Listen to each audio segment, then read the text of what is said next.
Front row. What is this? A charity event for the ghetto? That's what Lieutenant Delaney muttered, sneering as Maya Langley, a black woman in a razor-sharp suit, stepped into the courtroom. You had to be there to feel the sting of it, how he just reached out and yanked her up by the collar like she was the problem, not the proof. Not a single person stood up. Not one voice said, "Stop." That's the world we live in, you know what I mean? Sometimes you see injustice walk right up and introduce itself, and all you do is pretend your shoes matter more. But here's the kicker. The woman he just tried to humiliate, she wasn't just anyone, she was Maya Langley, the one with the pen poised to sign his termination letter. That's right, Delaney never saw it coming. You gotta ask yourself, if you watch this unfold, would you have done anything differently? I doubt it. The silence in that room wasn't empty. It was heavy, like a curtain waiting to drop. You could hear the benches creak, a low undercurrent of nerves barely contained, while the air buzzed with all those unspoken words people choked down out of fear or habit. Maya sat in the third row, back straight, face unreadable, her suit swallowing the light. No badge, no title, just her pen idle, notepad closed, waiting. Not impatient, just inevitable, like she'd seen 1,000 moments like this play out and knew exactly when to breathe. And then, the footsteps. Rick entered, not as a defendant, but like a headliner walking on stage, chest out, chin up, the badge on his uniform polished so bright it practically screamed entitlement. Every move he made was calculated, every gesture honed from years of getting away with things because the rules always bent in his direction. He didn't walk in with shame. He walked in with the confidence of someone who's never had to say sorry. Maya watched, not blinking, not moving, just her pen beginning to scratch on the page, steady as a heartbeat. She wasn't documenting a man. She was dissecting a performance. How he adjusted his collar, that quick glance at the media corner, the smug half-smile tossed to his lawyer, all of it rehearsed to look spontaneous, all of it for show. You see, she knew his kind. They always think the world is their audience. Rick's eyes scanned the courtroom, weighing and measuring, never fearing, only judging. Every face was a mirror for his own power. When a junior lawyer, nervous and flustered, mistook Maya for grieving family, dropped a folder at her lap, called her family, in a whisper, she didn't even blink. Didn't touch the folder. Her pen just kept moving, grip steady, breathing calm. She wasn't here to mourn. She was here to decide. Rick spread himself across his chair, arms lazy, legs apart, a posture just this side of disrespect. He muttered to his lawyer, sharing some joke, then caught Maya's eye and couldn't let it go. That's when the game started. He thought she was a journalist or one of those watchdogs, the kind he called self-righteous, the kind he loved to bait. He tossed her a sneer, voice pitched for her, and only her, hate the ones who sit there writing like they've got the right to judge my life. Maya didn't give him the satisfaction. No response, not even a twitch. Just ink on paper. And that's what rattled him most. Control, that's the thing guys like Rick crave, and she wouldn't hand it to him. He tried harder, leaning in, voice dripping with contempt. Who are you trying to train here, sweetheart? He was used to women shrinking. She didn't move. Instead, she picked up her phone, tapped once, and let a recording play his own voice barking orders at some unarmed civilian. You think this is a democracy? I say shut up, and you shut the hell up. No commentary, no explanation, just proof, right there in the open. He froze, fury swelling in him, hands clenched, jaw flexing. You could almost hear his thoughts, how dare she? Who does she think she is? Doesn't she know her place? But Maya finally met his eyes, cool and unchallenged, and said, the hardest thing to hide is the tone of power when it's been misplaced. That was it. No speech, no sermon, just a scalpel of truth, and everyone in that room felt the air change. Rick wanted to claw it back, but all he could hold on to was his own anger. Then he snapped. With cameras rolling, with dozens of witnesses, he lunged, ripped her phone from her hand, and smashed it against the floor, the sound cutting through the courtroom like a gavel swung by God. Maya lifted her eyes, calm as a surgeon, and said, you break objects before you break people. His rage broke through, hands on her shoulders, then her throat, squeezing, desperate for fear, for anything that made her human. But Maya never gave him that. Not even when the room erupted, chairs scraping, people shouting, bailiffs moving, phones rising to live stream. She stared right through him, whispered, "Just a little tighter, and I won't have to speak at all."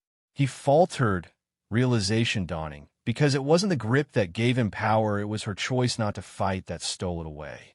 And that's when the world caught up. Someone shouted.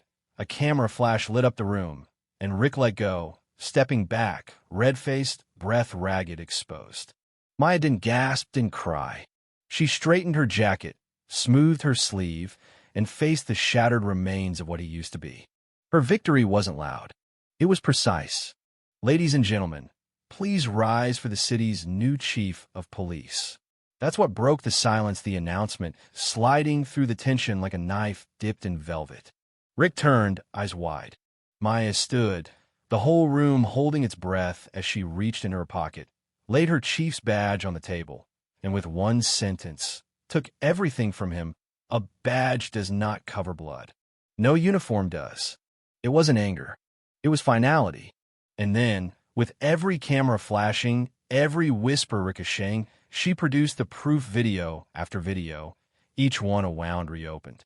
Rick grinning at the lens. Rick giving orders to clean it up. Rick, not as a protector, but as a predator. She asked him if he remembered his first victim. He said no. She showed him the photo, a 12-year-old boy, wide-eyed, terrified, accused of theft, never believed, haunted for weeks. "You didn't leave a bruise," Maya said. "You left a message." And she let him sit with that, the weight of memory finally crushing the armor he'd wrapped around himself. But that was just the beginning. Maya didn't stop with him. She turned the spotlight on the architects, the silent enablers, the ones who signed the forms, closed the cases, dismissed the complaints. She called them by name, listed the dates, read the emails aloud. "This is not about misconduct," she said. "This is about complicity." One by one, they fell silent. The system that had protected Rick all these years now had nowhere left to hide. Rick thought he'd survive with his pension, but Maya had rewritten the rule book before anyone saw it coming. A single letter, half a pension card sliced down the center, a note. "I didn't change the law because you grabbed my throat. I changed it because I knew one day someone like you would." No anger, no applause, just justice, quiet and irreversible.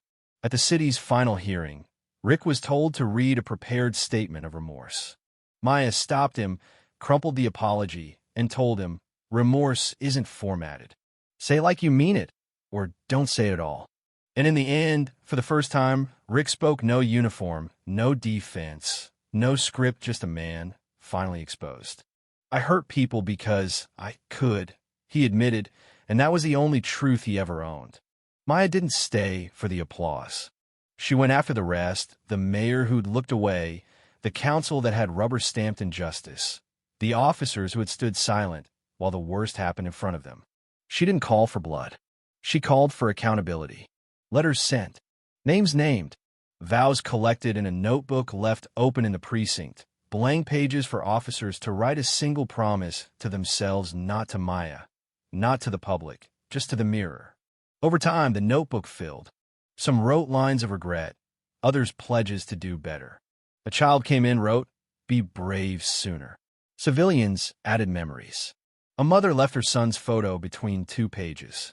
The department changed, not by law, but by gravity, by the pull of all those quiet truths made impossible to ignore. Rick faded from the city, his name unspoken, his face unwelcome. No one chased him, no one jeered. The silence was colder than hate, it was indifference. His authority had never been in his badge, it had been in people's eyes, and now no one looked at him the same. Maya, she stayed. She kept her walls bare, left the spotlight for others, showed up every day with the same jacket, the same purpose. When asked about her legacy, she only said, if they need a name, they miss the point. She wasn't building a shrine. She was building a mirror for herself, for her officers, for anyone who ever thought about looking away. And that's where it ends, or maybe where it begins. The notebook still lies open.